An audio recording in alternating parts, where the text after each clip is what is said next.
டெல்லி நமது இந்தியாவின் தலைநகரம், பார்க்க ஒரு அழகான நகரம். பரபரப்பான வீதிகள், வண்ணமயமான விளக்குகள் எல்லாம் பார்க்க அருமையாக இருக்கும்.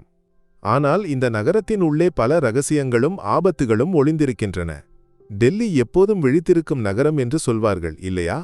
இங்கு சிவானி தாக்கூர் என்ற ஒரு ஏஎஸ்பி உதவி காவல் கண்காணிப்பாளர் அதிகாரி பணிபுரிகிறார்.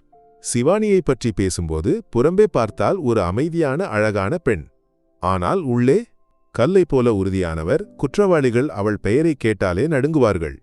ஒரு சிறிய கிராமத்திலிருந்து பெரிய கனவுகளுடன் டெல்லிக்கு வந்து தன் கடின உழைப்பால் இந்த பதவியை பெற்றவர் சிவானி. நீதிக்காக எப்போதும் போராடும் ஒரு பெண். ஒருபோதும் யாருக்கும் அநீதி செய்ய மாட்டார். பலவீனமானவர்களுக்கு எப்போதும் ஆதரவாக இருப்பார். எல்லோருக்கும் உதவி செய்யும் வலிமையான ஆளுமை. ஆனால் ஒரு நாள் சிவானியின் வாழ்க்கையில் ஏதோ ஒரு சம்பவம் நடக்கிறது. அது அவளுடைய உலகத்தை தலைகீழாக மாற்றுகிறது. ஒரு நாள் அவள் தன் அலுவலக அறையில் தேநீர் குடித்துக்கொண்டு பத்திரிகை படித்துக் கொண்டிருக்கிறாள். அப்போது ராமு என்ற ஒரு இன்ஸ்பெக்டர் வருகிறார். ராமு திகார் சிறையில் உணவு விநியோகம் செய்யும் ஒரு அதிகாரி. அவர் சிவானியிடம் ஒரு அதிர்ச்சியான செய்தியை சொல்கிறார். மேடம், திகார் சிறையில் உள்ள பெண் கைதிகள் பாதுகாப்பாக இல்லை. அவர்கள் துன்புறுத்தப்படுகிறார்கள், துஷ்பிரயோகம் செய்யப்படுகிறார்கள். இந்த வார்த்தைகளை கேட்டதும் சிவானிக்கு தலை சுற்றுவது போல உணர்ந்தாள். ராமு, நீ என்ன சொல்கிறாய்? தெளிவாகச் சொல் என்று அவள் கேட்கிறாள். ராமு விளக்குகிறார். மேடம், சிறையில் உள்ள சில காவலர்களை இதற்கு பின்னால் இருக்கிறார்கள். பகலில் சிறையை காக்கிறார்கள். ஆனால் இரவில் கைதிகளை துஷ்பிரயோகம் செய்கிறார்கள். சிவானி அதிர்ச்சியடைந்தாள். உனக்கு புத்தி இருக்கிறதா ராமு? இவ்வளவு பெரிய குற்றச்சாட்டை சொல்வதற்கு ஆதாரம் வேண்டும் என்று அவள் கேட்கிறாள். ராமு சொல்கிறார், ஆதாரங்கள் என் கையில் இல்லை மேடம். ஆனால் நான் இதையெல்லாம் கண்ணால் பார்த்தேன். நான் ஏதாவது சொன்னால் அவர்கள் என்னையும் துன்புறுத்துவார்கள். அதனால்தான் உங்களிடம் வந்தேன். சிவானிக்கு கோபம் வந்தது. பெண்களுக்கு எதிரான அநீதியை அவளால் சிறிதும் பொறுத்து கொள்ள முடியாது. ராமு, இந்த தகவலை சொன்னதற்கு நன்றி. ஆனால் கடந்த வாரம் நான் சிறைக்கு வந்தபோது ஏன் யாரும் இதை பற்றி சொல்லவில்லை என்று அவள் கேட்கிறாள். ராமு சொல்கிறார், மேடம், அங்குள்ள காவலர்கள் கைதிகளை பயமுறுத்துகிறார்கள். உன் வாழ்க்கையை அழித்து விடுவோம் என்று மிரட்டுகிறார்கள். அதனால் யாரும் பேசுவதில்லை. நீ தைரியம் காட்டியிருக்கிறாய் ராமு. உனக்கு அரசாங்கத்திடமிருந்து ஒரு விருது வாங்கித் தருவேன். ஆனால் இந்த துஷ்பிரயோகம் எப்போது நடக்கிறது என்று சிவானி கேட்கிறாள். ராமு சொல்கிறார், மேடம், பகல் பணி முடிந்து களைத்த காவலர்கள் இரவில் பெண் கைதிகளின் அறைகளுக்கு செல்கிறார்கள். சரி ராமு, நீ போ. எல்லா விவரங்களையும் தொடர்ந்து எனக்குச் சொல்லிக் கொண்டிரு. நான் இன்று மாலை சிறை பரிசோதனைக்கு வருகிறேன் என்று சிவானி சொன்னாள். அவள் மனதில் ஒரு கேள்வி மட்டுமே, ஏன் எப்போதும் பெண்களுக்கு மேல் இத்தகைய அநீதிகள்? ஏன் பெண்கள் தலைகுனிய வேண்டி வருகிறது? ஒரு பெண் தவறு செய்தால் சமூகம் முழுவதும் அவளுக்கு எதிராக நிற்கும். ஆனால் அவளுக்கும் யாருடைய ஆதரவு தேவை இல்லையா? ஒரு பெண்ணின் வலியை மற்றொரு பெண்ணால் மட்டுமே உண்மையாக புரிந்து கொள்ள முடியும். சிவானி அந்த வலியை புரிந்து கொள்பவள். அதனால்தான் அவள் அடிக்கடி சிறைக்குச் சென்று கைதிகளை சந்தித்து பேசுவாள். அன்று மாலை சிவானி திகார் சிறைக்கு பரிசோதனைக்குச் சென்றாள். வெளியில் எல்லாம் அமைதியாக தோன்றியது. ஆனால் இரவில் சிறையில் என்ன நடக்கிறது என்பது கைதிகளுக்கு மட்டுமே தெரியும். சிவானி எல்லோரிடமும் பேசினாள், கேள்விகள் கேட்டாள். ஆனால் பயம் காரணமாக யாரும் ஒரு சிறு குறிப்பு கூட கொடுக்கவில்லை. அவளுக்கு புரிந்தது, இந்த கைதிகள் இப்படி நேரடியாக உண்மையை சொல்ல மாட்டார்கள். மறுநாள் சிவானி தன் அறையில் உட்கார்ந்து யோசித்துக் கொண்டிருந்தாள். இந்த துஷ்டர்களை எப்படி வெளியே கொண்டு வருவது? பெண்களை துன்புறுத்தும் இந்த காவலர்களை எப்படி பிடிப்பது? அப்போது அவளுக்கு ஒரு யோசனை தோன்றியது.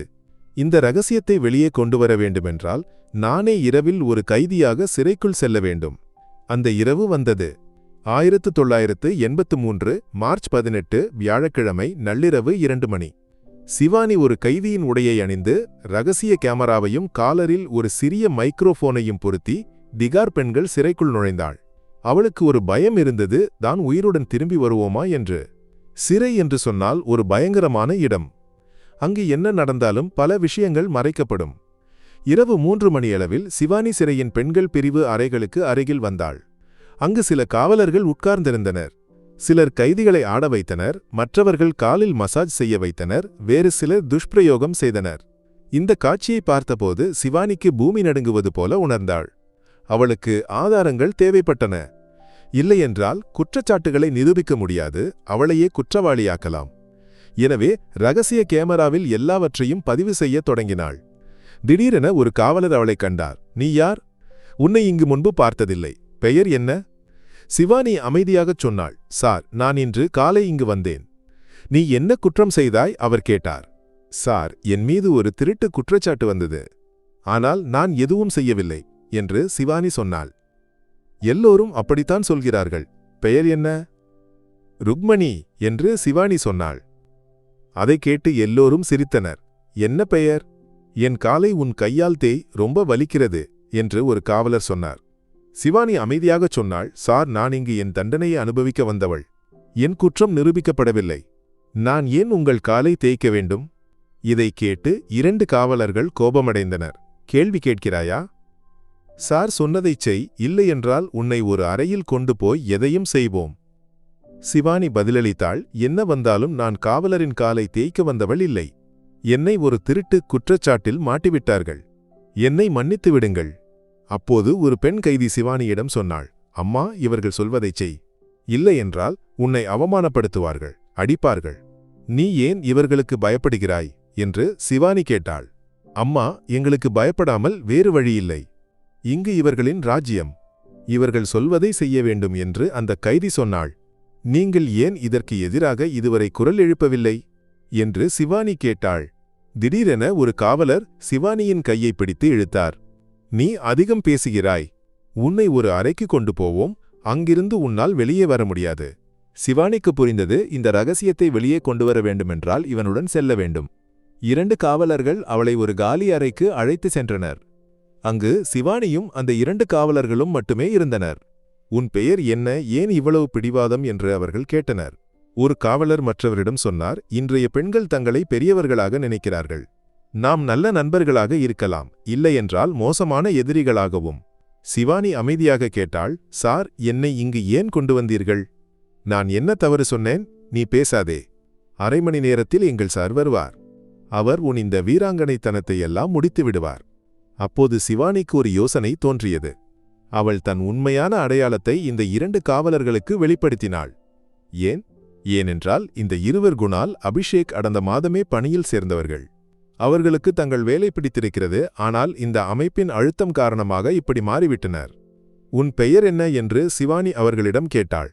அவர்கள் தங்கள் பெயரைச் சொன்னார்கள். நான் யார் என்று உனக்கு தெரியுமா என்று சிவானி கேட்டாள். எங்களுக்கு தெரியாது, நீ அதிக கெத்து காட்டுகிறாய். எங்கள் சார் வந்துவிடட்டும், உன் இந்த திமிரையெல்லாம் மாற்றுவார். சிவானி கோபத்துடன் சொன்னாள். நான் டெல்லியில் உள்ள ஒரு காவல் நிலையத்தின் ASP. நீ யாரிடம் மோசமாக பேசுகிறாய் என்று நினைத்துப்பார். என்னுடன் இருந்து உதவு, இல்லையென்றால் உன் வாழ்க்கை சிறையில் முடியும். அவர்கள் சிரித்துக்கொண்டே சொன்னார்கள். நீ ASPயா? பிறகு நாங்கள் பிரதம மந்திரிகள். நான் நரேந்திர மோடி, இவன் ராகுல் காந்தி. சிவானி தன் பாக்கெட்டிலிருந்து ஒரு ID கார்டை எடுத்து காட்டினாள். அதை பார்த்ததும் அவர்கள் நடுங்கினார்கள். மேடம், எங்களை மன்னித்து விடுங்கள். எங்களுக்கு தெரியவில்லை. நாங்கள் பெரிய தவறு செய்துவிட்டோம் என்று சொல்லி அவள் காலில் விழுந்தனர். ஒரு நிபந்தனையுடன் உன்னை மன்னிக்கிறேன். என்னுடன் இருந்து உதவ வேண்டும் என்று சிவானி சொன்னாள். மேடம், நீங்கள் சொல்வதை எதையும் செய்வோம். ஒவ்வொரு நாளும் இரவில் இந்த சிறையில் பெண் கைதிகளிடம் என்ன நடக்கிறது என்று சொல் என்று சிவானி கேட்டாள். அவர்கள் ராமு சொன்னவற்றையெல்லாம் உறுதிப்படுத்தினார்கள். சிவானி சொன்னாள். என் கையில் ஒரு ரகசிய கேமராவும் மைக்ரோஃபோனும் இருக்கிறது. இதை எடுத்து இங்கு நடப்பவற்றையெல்லாம் பதிவு செய்து திரும்பிக் கொண்டு வா. அவர்கள் பயந்தார்கள். ஆனால் சிவானி தைரியம் அளித்தாள். உனக்கு பயப்பட வேண்டாம், நான் உன் கூட இருக்கிறேன்.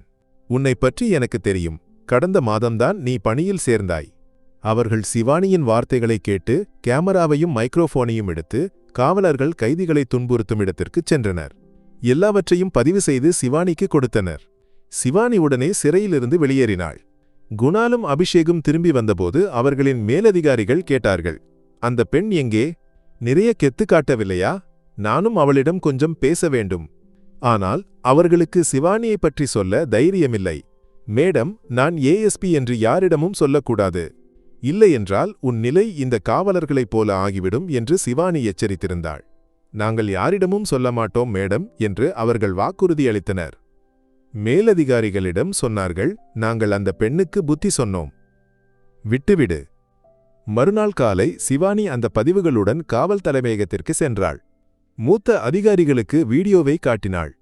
உடனே அவர்கள் சிவானியுடன் சிறைக்கு சென்றனர். தவறு செய்த காவலர்களை நிரந்தரமாக இடைநீக்கம் செய்தனர். அவர்களுக்கு தண்டனையும் விதிக்கப்பட்டது. காவல்துறையில் சிவானியை எல்லோரும் பாராட்டினார்கள். பெண் கைதிகள் அவள் கைகளை கூப்பி சொன்னார்கள், மேடம், எங்களை இந்த நரகத்திலிருந்து காப்பாற்றியதற்கு நன்றி. நாங்கள் நிறைய கஷ்டப்பட்டோம். யாரிடமும் சொல்ல முடியாமல் எங்கள் குரல் எப்போதும் அடக்கப்பட்டது. மூத்த அதிகாரிகளும் சிவானியை பாராட்டினார்கள். உன் தைரியமும் நீதி உணர்வும் அபாரம் என்று சொன்னார்கள். தவறு செய்த காவலர்களின் வேலையை பறித்து அவர்களுக்கு கடுமையான தண்டனை கொடுத்தனர். இப்படி சிவானி தாக்கூர் இந்த பயங்கரமான ரகசியத்தை வெளியே கொண்டு வந்தாள். ஒரு சிறிய கிராமத்தில் இருந்து வந்த ஒரு பெண் தன் தைரியத்தாலும் நீதி உணர்வாலும் ஒரு பெரிய அமைப்பின் இருண்ட பக்கத்தை வெளிப்படுத்தினாள். இந்த கதை உனக்கு பிடித்திருக்கிறதா? ஒரு பெண்ணின் வலிமையும் தைரியமும் இதன் மூலம் புரிகிறதல்லவா? இனி வேறு ஏதாவது சொல்ல வேண்டுமா அல்லது இதில் ஏதாவது விளக்க வேண்டுமா? அதைப் பற்றி பேசலாம் இல்லையா?